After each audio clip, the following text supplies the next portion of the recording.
Sino nagtapon? May taga Malolos yung lola ko. Boy Sapot. Sa may, ano may, sampung simbahan. Ay, 10 pisong simbahan. Yun, taga din yung ano ko. Sa ano, yung nakadrawing dun sa 10 pisong buo. Yung simbahan dun. Taga dun kami, lola ko. Pero hindi ko alam yun eh. At naman kami ang pupunta. Ikaw ang pumunta dito.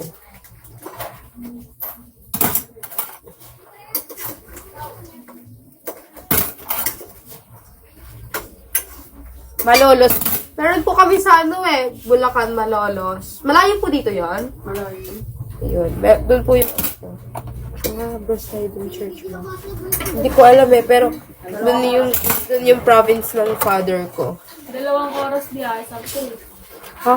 2 oras. Hindi. Dito, simula dito. 2 hours ang biyahe mula dito sa Angat. Mapapaangat ang puwit mo. Sobrang... Ano ka? Pasaksa ka sa akin, dadaling ka doon. Oo, yun na malapit sa amin. Oh, it's so very malayo. And we are not allowed to leave. Wow! To leave our house. Angat pala. Yeah, we are from Angat. Pero, my father is from Malolos. And yung father's side. Not only my father, but also their siblings. Here! His siblings pala. Not there. Pagulong-gulong ka na dyan. Boy, sa po, 3-star mo lang. Galman. Mga Galman. Yung surname ng lola ko, Galman. Kaya taga doon.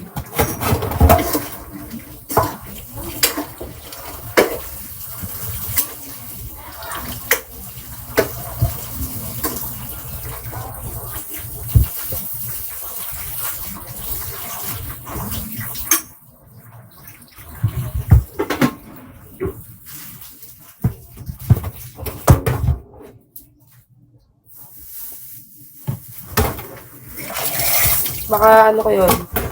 Baka lola ko yun. Hindi ko lang alam. Hindi ko alam. Diyan sila palagi nagbabakasyon. Never pa ako nakasama sa may Malolos. Kasi, nung nakakaraan, 1 week yung lola ko doon sa Malolos. Pero hindi ako nakasama. Umuwi siya galing Canada din. Since taga doon nga sila dati. Yung lola ko, umuwi sila doon. May exam ako noon. 1 week siya doon. So, di ako nakasama. Dinalaw niya mga kapatid niya sa Malolos. Hi, Spark! Hello, everyone. Bawal ka dito. Punta ka dito. Edi, wow. Ha? Sino? Sino mang beso?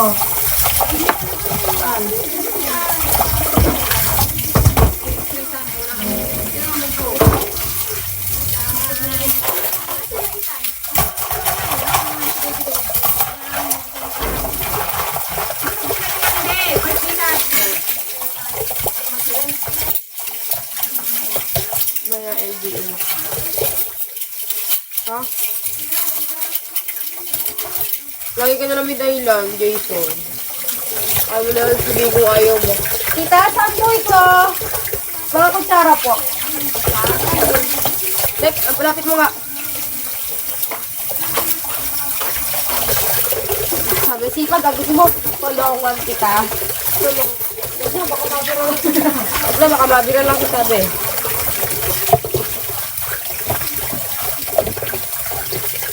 Ayusin mo na yung tulungan.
Hi, Taz.